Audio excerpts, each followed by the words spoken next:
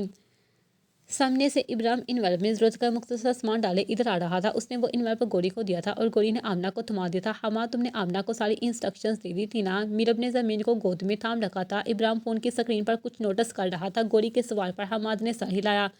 ہاں بابی، اب اللہ کرے انہیں یاد ہو، ناک سے مکھی اڑانے والے انداز میں بولا تو گوری نے اس کے کندھے پر چپل لگائی۔ اچھا حماد، ابراہیم نے فون جیب میں ڈالا تھا جب جہانگیر نے حماد کو مخاطب کیا تھا۔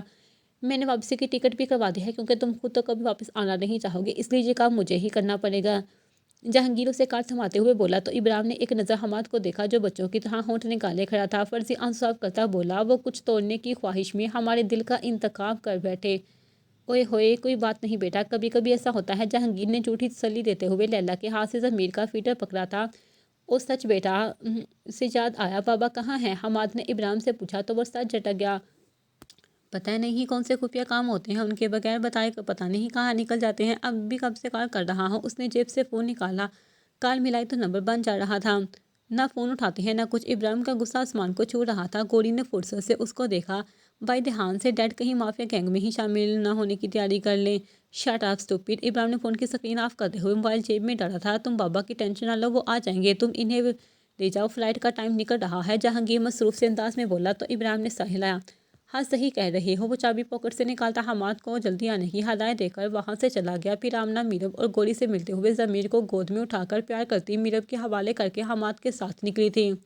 اللہ حافظ بابی، خیال رکھیے گا اور بابا کو سلام دیجیے گا۔ اگر ایئرپورٹ پر وقت ملا تو بابا کو وہیں بلا لیں گے اور اگر نہ ملا تو اللہ کے حوالے۔ گوری نے ہاتھ سے خدا حافظ کہتے ہوئے اوکے بولا تھا۔ ابراہیم ڈرائیونگ سیٹ پر بیٹھا ان کا منتظر تھا۔ حماد نے فرنٹ سیٹ سنبھالی تھی اور آمنہ پیچھے بیٹھی تھی۔ انجن سٹارٹ ہوا تو ابراہیم گاڑی کو لان کی حدود سے باہر نکالتا جہاں زیب منزل سے روانہ ہو گیا۔ دروازے کی تیسری گھنٹی پر پامیر بھاگنے والے انداز میں دروازے پر آیا اور دروازہ کھولنے لگا۔ پامیر کے دروازہ کھولنے پر سامنے جہاں زیب فوراً پوزیشن درست کرتے مسافہ کرنے کے لیے آگے بڑھے۔ ان کے ہاتھ میں کچھ بکے تھے اور چند انویلپ بھی تھے جن میں مٹھائی اور پھل تھے۔ پامیر نے حیرانی اور خوشی کے ملے جلے تاثرات کے ساتھ انہیں خوش آمدید کہا اور پھر گھر کے اندر لے کر آ گیا۔ تمہارے گھر میں بیٹی جیسی رحمت آئی ہے، میں بھلا تمہیں مبارکباد دینے کیسے نہ آتا۔ اور شکریہ، یہ آپ کا ظرف ہے، اپنی عزت بخشی، پلیز بیٹھے۔ جہاں زیب سینے پر ہاتھ رکھتے بیٹھے تو پامیر انہیں کچھ دے کر اکیلا چھوڑتا اشوا کے پاس آ گیا۔ انہیں جہاں زیب کے آنے کی اطلاع دی تو وہ بہت خوش ہوئی اور دامیہ کو بیبی کوٹ میں ڈالتی وہ اپنی حالت درست کرتی پامیر کے ساتھ گیسٹ روم میں چلی گئی جہاں زیب بیٹھے تھے۔ جہاں زیب انہیں دیکھ کر فوراً آ کھڑے ہوئے، اشوا کے سر پر ہاتھ پھیرا اور دامیہ کو اپنی گود میں رکھا۔ کیا نام رکھا ہے اس پیاری سی گڑیا کا؟ جی ادامیہ۔ پامیر کچھ دیر خاموشی رہی پھر بولی، کیسا نام ہے؟ لگتا ہے آپ کو پسند نہیں آیا۔ اشوا کی بات پر پامیر ہنس دیا اور جہاں زیب بھی مسکرائے، نہیں ایسی بات نہیں ہے، ماشاءاللہ بہت پیارا نام ہے، وہ میں کچھ سوچ رہا تھا اسی لیے۔ وہ بات ادھوری چھوڑتے چند نوٹ دامیہ کے بیبی کوٹ میں رکھ چکے تھے۔ پھر اشوا کھانے کے انتظام دیکھنے کچن میں چلی گئی تھی۔ اشوا اب ادامیہ کی وجہ سے گھر کے پر فوکس نہیں کر پاتی تھی جس کی وجہ سے پامیر نے مسز ذیشان رابعہ کو بول کر ایک کام والی رکھوا دی تھی۔ رابعہ نے جلدی جلدی میں ایسی نوکرانی ارینج کی تھی جو نہ تو مسلم لگتی تھی اور نہ ہی بولتی چالتی تھی۔ ہاں مگر کام بہت سلیقہ شاعری سے کرتی تھی۔ آرمیلا نام تھا اس کا، بس اسی وجہ سے وہ اسے نکال نہیں پائے تھے اور اب وہ مستقل رہنے والی تھی۔ جہاں زیب نے پامیر کی طرف دیکھ کر ایک ضروری بات کرنی ہے کہا تو پامیر نے ماتھے پر سلوٹی ڈالی، پھر فوراً درست ہو کر بیٹھا اور بولا، حکم کریں۔ حکم تو نہیں، بس ایک ریکویسٹ ہے، ایک لڑکا ہے، اسے جاب دینی ہے، چھوٹی موٹی نہیں، اچھے والی۔ میں یہ بات ابراہیم سے بھی کر سکتا تھا مگر مجھے لگا میں اس معاملے میں تم پر بھروسہ کر سکتا ہوں، مجھے ٹھیک لگا نا؟ وہ آخر میں پوچھ رہے تھے۔ پامیر نے جی بالکل کہہ کر ان کی ساری پریشانی ختم کر دی۔ بیٹا وہ سوموار سے جوائن کرے گا، میرا بہت قریبی ہے، اسے جاب کی بہت ضرورت ہے، میں نے اسے وعدہ کیا ہے کہ میں اسے اچھی سی جاب ڈھونڈ کر دوں گا۔ میں چاہتا ہوں اس کا باس انتہائی نرم مزاج، سمجھدار اور باشعور ہو، مگر ابراہیم ان سب خوبیوں کے ساتھ بہت جذباتی بھی ہے، اس لیے میں معاملہ اس کے ساتھ ڈسکس نہیں کر سکتا، اس لیے تمہارے پاس آیا ہوں۔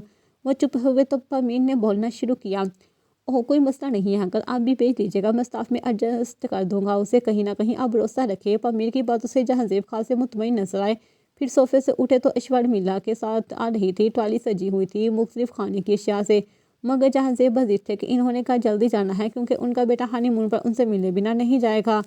اوہ حماد ہنی مون جا رہا ہے؟ پامیر نے ابرو اٹھائے جس پر جہاں زیب مسکرا دی، جی جی یو نو جنگ جنریشن، اف۔ جہاں زیب کی بات پر سب ہنس دیے۔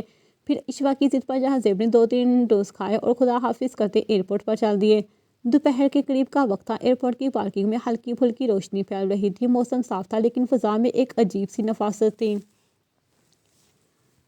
آمنہ خاموش کھڑی تھی، اس کی آنکھوں میں کسی کا انتظار چھپا تھا۔ حماد بھی اس کے قریب ٹہل رہا تھا۔ حماد نے اپنا بیگ ٹرالی پر رکھ دیا اور بے چینی سے ابراہیم کی طرف دیکھا۔ شاید جہانزیب صاحب آ کیوں نہیں رہے؟ پورا پلان کینسل کر دوں؟ ہانی مون کو ہانی رہ جانے دوں؟ حماد نے ہمیشہ کی طرح جہاں بھی بے تکے جوکس مارنے سے گریز نہیں کیا تھا۔ ابراہیم اپنی مخصوص حالت میں خاموش کھڑا تھا، اپنی گاڑی کے ساتھ ٹیک لگائے، جیسے موسم کا درجہ حرارت ماپ رہا ہو۔ آ جائیں گے، آج کل ویسے بھی دیر سے آنے کی عادت سی ہو گئی ہے، اوپر سے کال بھی نہیں اٹھا رہی۔ حماد نے ایک لمحے کو سر آسمان کی طرف اٹھایا، جیسے خدا سے شکوہ کر رہا ہو۔ ارد گرد جاتے لوگ ایسا کرتے ہوئے دیکھ رہے تھے۔ اگر ڈیڈ نہ آئے تو؟ ابراہیم نے بمبار نظروں سے حماد کو دیکھ کر پوچھا تو وہ آمنہ کی طرف دیکھنے لگا۔ یار قسم خدا کے اپنے ابو کے بغیر تو دل ہی نہیں مان رہا، اور اگر نہ آئے نا تو میں چاہیے ایئرپورٹ پر دھرنا دے دوں گا۔ ویری فنی، باقی لطیفے بات کے لیے بچا لو۔ حماد نے تیر بھی چڑھائی تو ابراہیم نے سر جھٹکا۔ بھائی سمجھدار ہوتے جا رہی ہیں، thanks for the complement, but مجھے ایسا نہیں لگتا۔ آپ کو کیا لگتا ہے پھر؟ وہ پوچھ رہا تھا۔ ابراہیم نے ٹیک چھوڑ کر سامان والے بیگ کو گاڑی کے ساتھ لگایا۔ مجھے لگتا ہے تم زیادہ بے وقوف ہوتے جا رہے ہو۔ ابراہیم کی بات پر آمنہ نے ہنسی دبا لی۔ حماد نے غصے سے اسے دیکھا تھا۔ بھائی یہ دنیا کی پہلی عورت ہے جو شوہر کی بے عزتی پر ہنستی ہے۔ اس نے جیسے شکوہ کیا تھا، تم اس بے عزتی کو فیل کرنا شروع کر دو، وہ یقیناً ہنسنا بند کر دے گی۔ وہ بظاہر بیزار لگ رہا تھا، مگر حماد کی ہر بات کا جواب پہلی بار دے رہا تھا، ورنہ اکثر فالتو سمجھ کر وہ اس کے سوالات کا اگنور کر دیتا تھا۔ شاید یہ وجہ تھی کہ وہ اسی دن چھٹکارا پانے پر خوش تھا، اس لیے آخری بار سمجھ کر برداشت کر رہا تھا۔ ڈیڈ، وہ ضبط کی آخری حد پر تھا۔ اتنی شدت سے شرط رکھنے والا بیٹا شاید ہی کسی کو ملے۔ ابراہیم نے بناوٹی سنجیدگی سے اسے دیکھا تو حماد اس کی بات کو نہ سمجھتے ہوئے کالر جاڑ گیا۔ دور سے سیاہ کلر کی کرولا آہستہ آہستہ ایئرپورٹ کے گیٹ کے قریب رکی، دروازہ کھلا اور سفید شلوار قمیض میں جہانزیب باہر نکلے۔ چہرے پر تھکن، آنکھوں میں وقت کی دھندلی یادیں اور لبوں پر وہ پرانی سی مسکراہٹ جو صرف باپ کے لبوں پر آتی ہے۔ وہ شاید پمیر کے پاس سے زوب کی طرف چلے گئے تھے، اس لیے آنے میں دیر ہو گئی تھی۔ حماد یکدم آگے بڑھا، آمنہ بھی اس کے پیچھے پیچھے چپی تھی، جبکہ ابراہیم اپنی جگہ سے نہیں ہلا تھا۔ وہ مشکوک نگاہوں سے جہانزیب کو گھور رہا تھا۔ آخر وہ اتنی دیر سے کیوں آئے تھے؟ سوری بچوں، بہت دیر ہو گئی۔ جہانزیب نے آمنہ کے سر پر ہاتھ رکھتے ہوئے معذرت کی۔ میں نے کہا حماد میرے بغیر چلا گیا تو ناراض ہو جائے گا۔ تجھے ناراض دیکھ لوں، یہ گوارا ہے تجھ سے ناراض ہو جاؤں؟ یہ نہیں۔ حماد نے پھر نیا ڈائلاگ مارا تھا۔ اچھا بس کرو یار، دور کھڑا ابراہیم انتہائی بیزاری سے بولا تو جہانزیب نے اسے گھورا۔ کم از کم آج تو لحاظ کر لو، پہلی بار گھر سے دور جا رہا ہے۔ ابراہیم نے آگے بڑھ کر جہانزیب کی طرف دیکھا، وہ اس کی نظروں میں چھپے سوال سمجھ کر محتاط ہوئے۔ ہانی مون تو تمہیں اور کوری کو بھی جانا چاہیے، شادی کے بعد تم دونوں نہیں گئے تو؟ اور سوئٹزرلینڈ سے بہتر انتخاب کیا ہو سکتا ہے؟ تم نے حماد کے ساتھ پلان بنانے کا کیوں نہیں سوچا؟ جہانزیب کے سوال پر ابراہیم نے حماد کو دیکھا، جیسے کہنا چاہا ہو بس اس کی کسر رہ گئی تھی، جس پر حماد نے ہلنا شروع کر دیا۔ میرے پاس آؤ، ٹھنڈا نہیں لگے گا، سب صحیح لگے گا، سب صحیح لگے گا۔ وہ سوئٹزرلینڈ کی برفباری کو ذہن میں رکھتے ہوئے موسیقی کرنا شروع ہو گیا تھا۔ اور شٹ اپ پلیز، ابراہیم اکتاہٹ میں حماد کو چپ کرواتا جہانزیب کو کوئی ضروری بات کہنے لگا۔ این اسی وقت ایئرپورٹ کا پروسیس شروع ہو گیا۔ آمنہ اور حماد خدا حافظ کرتے سوئٹزرلینڈ کی طرف روانہ ہو گئے۔ زباب شیشے کے سامنے کھڑی بال بنانے میں مصروف تھی۔ کمرے کا دروازہ کھلتے ہی عریض اندر داخل ہوا۔ وہ دونوں باہر کھانا کھانے کے لیے جا رہے تھے۔ دونوں نے سفید رنگ پہن رکھا تھا۔ آج بہت دنوں بعد زباب اپنے مخصوص حالت سے باہر آئی تھی اور اس نے مکمل تیاری کے ساتھ باہر جانے کا سوچا تھا۔ وہ بیڈ پر بیٹھا فون پر کسی کو ٹیکسٹ کرتا ہے۔ جب اس نے نظر اٹھا کر شیشے میں دیکھا تو زباب ایک کان پکڑ کر ایئر رنگ ڈال رہی تھی۔ عریض کو خود کی جانب دیکھتا پا کر اس نے سوالیہ ابرو اٹھائے، جس پر وہ بیڈ سے کھڑا ہو کر 3 قدم اٹھاتا اس کے قریب آ گیا۔ جہانزیب آئے تھے، لہجہ مدھم اور سنجیدہ تھا۔ یہی بتانے والی تھی، سوچا پھر آپ کو گاڑی میں بتاؤں گی۔ آپ کی جاب کی بات کر کے سیدھا ادھر آئے تھے، بتا رہے تھے کہ کام ہو گیا ہے، بس آپ آج یا کل جوائن کر سکتے ہیں۔ کچھ دیر ٹھہرے پھر چلے گئے۔ انہیں ایئرپورٹ جانا تھا، دیر ہو رہی تھی، اس لیے وہ بات مکمل کر کے ایک کندھے پر دوپٹہ سیٹ کرنے لگی۔ کہاں بات کی ہے جاب کے لیے؟ وہ اپنا موبائل کوٹ کی جیب میں ڈال کر دراز سے گاڑی کی چابی نکال رہا تھا۔ جلدی پتہ چل جائے گا، وہ مدھم سا بولی۔ وہ دونوں بس نکلنے والے تھے۔ دونوں نے ہم رنگ کپڑے پہن رکھے تھے، سفید کلر دونوں پر بہت اچھا لگ رہا تھا۔ زباب دروازہ لاک کر کے اس کے پیچھے پیچھے چلنے لگی۔ میڈ کو جاتے ہوئے اس نے دروازہ بند کرنے کا کہا تھا۔ وہ دونوں گیٹ سے باہر نکل کر گاڑی میں بیٹھ کر چلے گئے تھے۔ گوری شام کا کھانا ٹیبل پر لگا چکی تھی۔ لیلا ہر طریقے سے اس کی مدد کر رہی تھی۔ ٹیبل پر میرب اور جہانگیر آ چکے تھے۔ جہانزیب بھی کرسی کھینچ کر بیٹھ رہے تھے۔ ضمیر سو رہا تھا، اس وجہ سے جہانگیر اور میرب ریلیکس ہو کر کھانے پر موجود تھے۔ جہانزیب نے کرسی سنبھالتے ہی کچن سے آتی گوری سے ابراہیم کا پوچھا تو ابراہیم کو بلانے کمرے میں چلی گئی۔ وہ سیڑھیاں چڑھتی اپنے کمرے میں آ گئی تو ابراہیم ٹیبل پر ٹانگیں سیدھی کیے کرسی سنبھالے ہوئے تھا۔ وہ ایئرپورٹ سے سیدھا گھر نہیں آیا تھا، آفس چلا گیا تھا۔ پھر آفس سے واپسی پر وہ لیپ ٹاپ پر بیٹھ گیا تھا۔ اب شام ہو گئی تھی مگر وہ ابھی تک یوں ہی بیٹھا ہوا تھا۔ سنیں، کھانا لگ گیا ہے۔ وہ اسکرین پر سے نظر ہٹائے بغیر کرتا کچھ بھی نہ بولا۔ وہ اس کی مصروفیت سمجھتی ڈریسنگ ٹیبل پر پڑا جولری کا سیٹ الماری میں رکھنے لگی۔ لگتا ہے آپ کو بھوک نہیں لگی؟ وہ الماری کی طرف چہرا کے جولری کے ڈبے گننے لگی۔ وہ اسکرین سے نظریں ہٹا کر اس کی پشت دیکھنے لگا۔ ایک ضروری کام آ گیا ہے آفس میں، کچھ دنوں کے لیے اسلام آباد جانا ہے، سوچ رہا ہوں جہانگیر بھائی کو بھیجوں یا خود جاؤں۔ وہ مشورہ کرنے والے انداز میں بیٹھا، اب لیپ ٹاپ بند کر چکا تھا۔ وہ بھی الماری بند کرتی بیڈ پر آ کر بیٹھ گئی جو اس کے ٹیبل سے بہت قریب تھا۔ وہ اس کے بیٹھتے ہی ٹانگیں زمین پر رکھ گیا۔ آئی تھنک آپ کو ہی جانا چاہیے، جہانگیر بھائی تو ضمیر کی وجہ سے مصروف ہوتے ہیں اور آپ چلے گئے تو وہ پیچھے آپ ہی سنبھال لیں گے۔ باقی آپ ڈیڈ سے بات کر لیں جو آپ کو بہتر لگے۔ وہ اس کی بات پر کرسی کی پشت سے سر ٹکا گیا۔ ہاں مجھے پتا ہے میں جانا ذرا ٹھیک ہے، مگر وہ کہتے کہتے رکا تو وہ تعجب سے اسے دیکھنے لگی۔ وہ ٹک چھڑ کر کرسی سے کھڑا ہو گیا تھا، اس کے آگے ہتھیلی کر کے کھڑا ہو گیا۔ وہ کچھ دیر اسے دیکھتی رہی، پھر مسکرا کر ہتھیلی پر اپنا ہاتھ رکھ دیا۔ وہ اس کی طرف بہت غور سے دیکھ رہی تھی، یقیناً اس کی ادھوری بات پورا سننا چاہتی تھی۔ مگر میں تمہیں چھوڑ کر اب نہیں جانا چاہتا، وہ انتہائی سنجیدہ لہجے میں اب پر زور دیتے ہوئے بولا تو گوری اس کے منہ سے ایسی بات سن کر اس کی آنکھوں میں دیکھنے لگی جہاں سچائی کے علاوہ اور کچھ نہیں تھا۔ وہ نم آنکھوں سے کچھ کہنے کی کوشش میں ناکام ہو رہی تھی۔ دروازہ ناک ہوتے ہی وہ دونوں ایک دوسرے سے تھوڑا دور ہوئے تھے۔ دروازے پر لیلا تھی جو انہیں کھانے کے لیے بلا رہی تھی۔ ابراہیم نے دوبارہ اس کا ہاتھ تھاما اور اسے لے کر کمرے سے باہر نکل گیا۔ رات کا وقت تھا، آسمان تاروں سے بھرا ہوا تھا۔ چاند کی ہلکی پھلکی روشنی میں جہازیب گڑھ کا لون انتہائی پرسکون لگ رہا تھا۔ کچھ حماد کی غیر موجودگی کا اثر تھا اور کچھ محبتوں کا اثر تھا جو ابراہیم اور گوری کے دلوں میں شہین کی طرح پرواز کرتی جا رہی تھی۔ لان کے وسط میں ایک میز کے گرد 4 کرسیاں پڑی تھی۔ گوری اور میرو آپس میں بات کر رہی تھی اور جہانگیر ابراہیم کے ساتھ لان میں ٹہلتے ہوئے کوئی پروگرام ڈسکس کر رہا تھا۔ بات ختم کرتے ہی وہ دونوں گوری اور میرو کی طرف چلے آئے۔ ہاں کنفرم ہوا یا نہیں؟ میرو کے سوال پر جہانگیر نے اس کے ساتھ والی کرسی سنبھالی جبکہ ابراہیم ابھی کھڑا تھا۔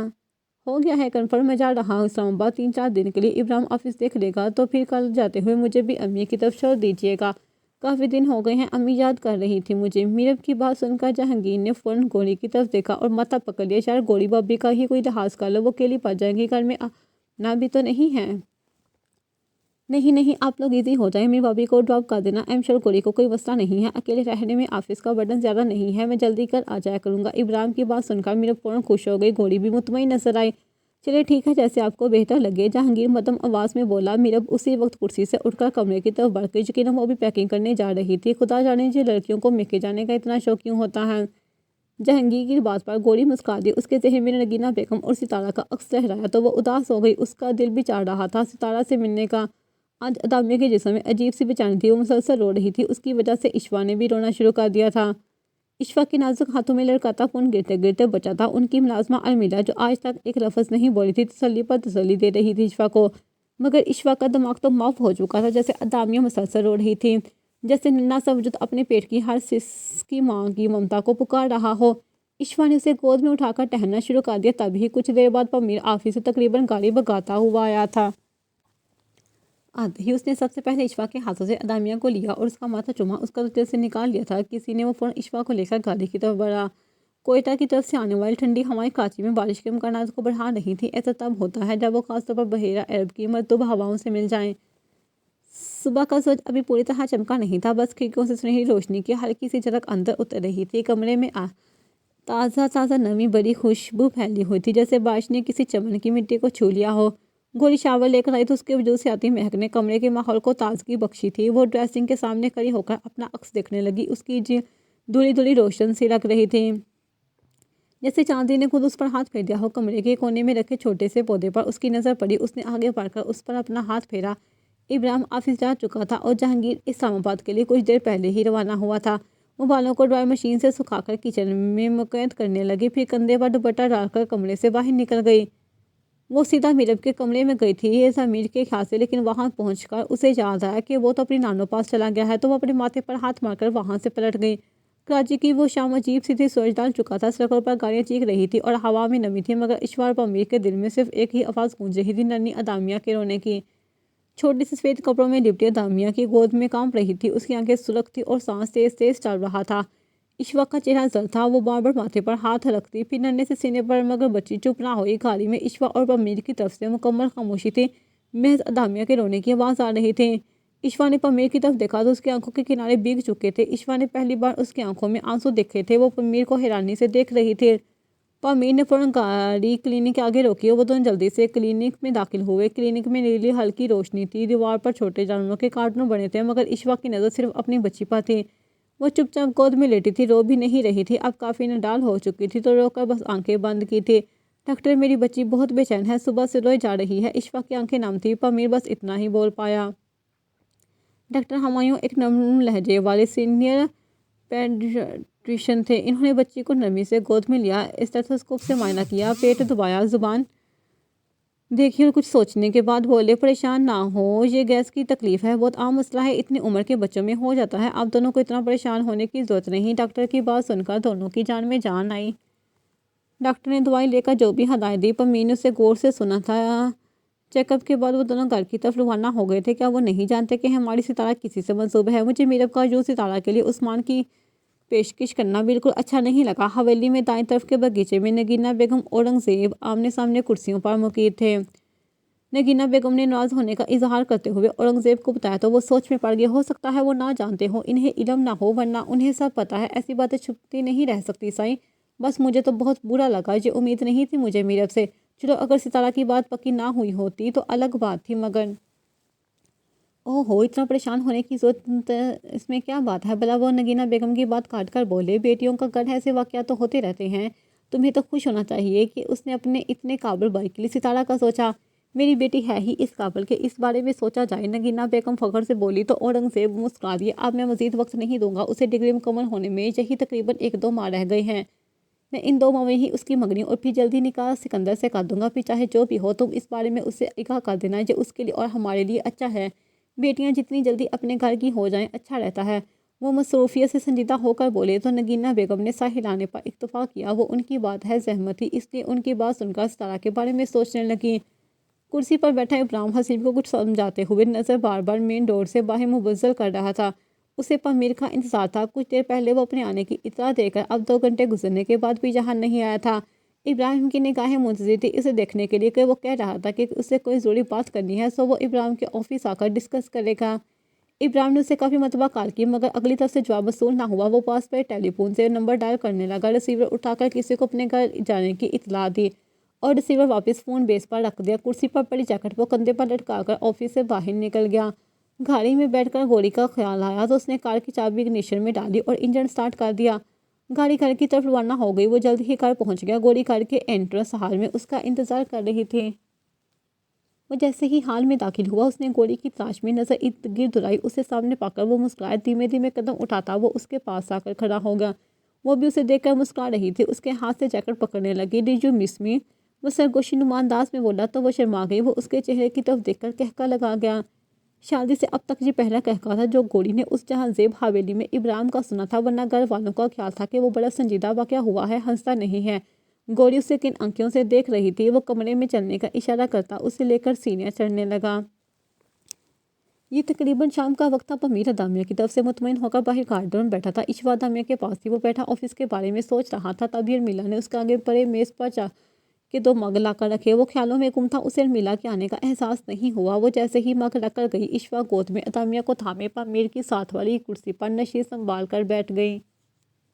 وہ باہوں میں ادامیہ کو لیے اس کا چہرہ غور سے دیکھ رہی تھی۔ وہ ننھا سا وجود ماں کا چہرہ دیکھ کر مسکرا رہا تھا۔ ہاں، بہت ہنسی آ رہی ہے، اتنا پریشان کر دیا ماں بابا کو اور اب ہنسی آ رہی ہے۔ ہاں، ان دونوں کو ایسے ہنستے ہوئے دیکھ کر پامیر نے دل میں خدا کا شکر ادا کیا تھا۔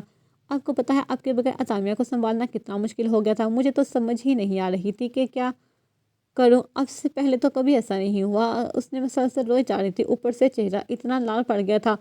وہ افسوس سے ساری بات پامیر کو بتا رہی تھی۔ وہ مگ ہاتھ میں تھام چکا تھا۔ ہاں بھائی، جب بچے کو سنبھالنے والی بھی بچی ہو تو ایسا ہی ہوتا ہے، ایسی بچوں چپ کروانے کی بجائے ساتھ رونا شروع کر دے۔ وہ شار سے مسکراتے ہوئے بولے تو اشوا منہ بنا گئی۔ تو کیا آپ نہیں روئے تھے؟ وہ اس کے سوال پر فوراً سنجیدہ ہوا۔ کچھ دیر کے تو یوں محسوس ہوا کہ میرے وجود کا حصہ مجھ سے چھن گیا ہے اور اس کے باعث میرے پورے جسم میں تکلیف کی ٹیس اٹھ رہی ہے، وہ نم آنکھوں سے بولا تو ادامیہ نے اس کے کندھے پر اپنا سر رکھ لیا۔ ایک سوال پوچھوں؟ وہ مدھم سا بولی۔ پوچھو۔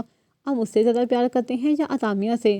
وہ شاید انسیکیور ہو رہی تھی۔ پامیر حیران ہوا، بہت ہی کوئی عجیب سوال ہے۔ وہ جیسے ناراض ہوا تھا، مگر اشوا اصرار کرنے لگی تو وہ بولا، اگر تم پوچھ رہی ہو تو بتا دیتا ہوں۔ وہ تجسس نظر آئی۔ وہ اسے دیکھتے ہوئے بولا، تم سے زیادہ ادامیہ سے اور ادامیہ سے زیادہ تم سے۔ وہ یہ سن کر کچھ الجھ سی گئی، یہ کیسا جواب ہوا بھلا؟ وہ ناراض ہوئی تو پامیر کندھے اچکا گیا۔ اس کے ہاتھ سے دامیہ کو لے کر اسے چائے پینے کا اشارہ کرنے لگا۔ ہوا میں کھنکی کی کاٹ تھی، لیکن لان کے بیچوں بیچ دھیمی آنچ پر آگ کے گرد بیٹھے وہ دونوں جیسے وقت سے آزاد تھے۔ چاروں طرف سناٹا تھا، صرف لکڑیوں کے چٹکنے کی آواز آ رہی تھی۔ آگ کی سنہری روشنی میں گوری کے چہرے کو نقوش اور بھی نرم اور گہرے لگ رہے تھے۔ بابا سو گئے؟ وہ مدم سا بولی تو وہ مطمئن ہوا۔ میرے بغیر سارے دن کیا کیا تم نے گھر میں؟ وہ دلچسپی سے سوال کرتا اس کے جواب کا منتظر تھا۔ کچھ خاص نہیں، زیادہ دیر نیند بھی نہیں آئی مجھے۔ کچھ وقت پودوں کے ساتھ گزارا اور کچھ دیر ستارہ سے فون پر بات کی۔ ابا اس کی منگنی کرنا چاہ رہے ہیں، مشورہ مانگ رہے تھے مجھ سے۔ میں نے کہا آپ سے بات کر کے بتاؤں گی۔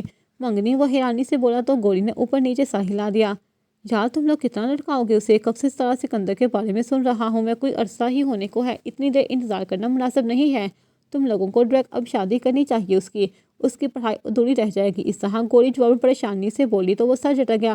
خیر جو بھی تاریخ رکھیں ہمیں بتا دیں، ہم بر وقت پہنچ جائیں گے۔ وہ بات ختم کرتے ہوئے بولا جیسے اس بارے میں مزید بات کرنا نہ چاہ رہا ہو۔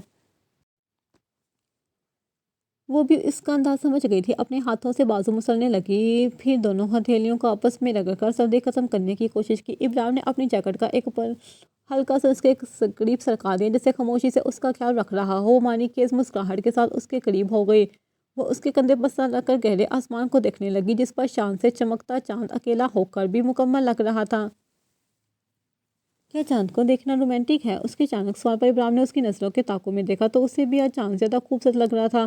کوئی ٹھوس جواب تو نہیں ہے میرے پاس تمہارے سوال کا؟ ہاں، مگر اپنے پوائنٹ آف ویو سے بتاؤں تو اتنا ضرور کہوں گا کہ رومانس آپ کے اندر ہوتا ہے۔ اگر آپ کا اندر خوش ہے تو باہر کی دنیا بھی آپ کو اچھی لگے گی، مگر آپ کا اندر اداس ہے تو پھر باہر کا ماحول جتنا بھی خوشبودار، خوشگوار، اچھا ہو، آپ کو ہرگز نہیں بھائے گا۔ اور اگر چاند کو دیکھتے ہوئے آپ کا محبوب آپ کے پاس ہو تو چاند کو دیکھنا رومانٹک ہو سکتا ہے۔ جب بھی چاند دیکھتے ہوئے محبوب کا خیال آپ کے دل میں ہو تو بھی چاند دیکھنا رومانٹک ہو سکتا ہے۔ وہ اس کی باتیں سن کر حیران ہو رہی تھی، اسے یقین نہیں آ رہا تھا کہ یہ سب ابراہیم بول رہا ہے، مگر اب یہی حقیقت تھی اور وہ خوش تھی کہ حقیقت خوبصورت ہے۔ کیا سوچ رہی ہو؟ وہ اسے ایک ہی پوزیشن میں بیٹھا دیکھ کر بولا تو وہ اپنی سابقہ حالت میں واپس آ کر اس کے کندھے پر سر رکھ گئی۔ یہ لمحے ہمیشہ کے لیے کیوں نہیں ٹھہر جاتے؟ گوری نے دھیرے سے کہا، اس کی آواز میں کہیں دور کی نمی تھی۔ ابراہیم نے آنکھ پر نظر جمائے سر ہلایا۔ شاید ایسی صورت میں ہم ان کی قدر کرنا بھول جائیں۔ وہ اس کی طرف دیکھ کر کچھ سوچنے لگی۔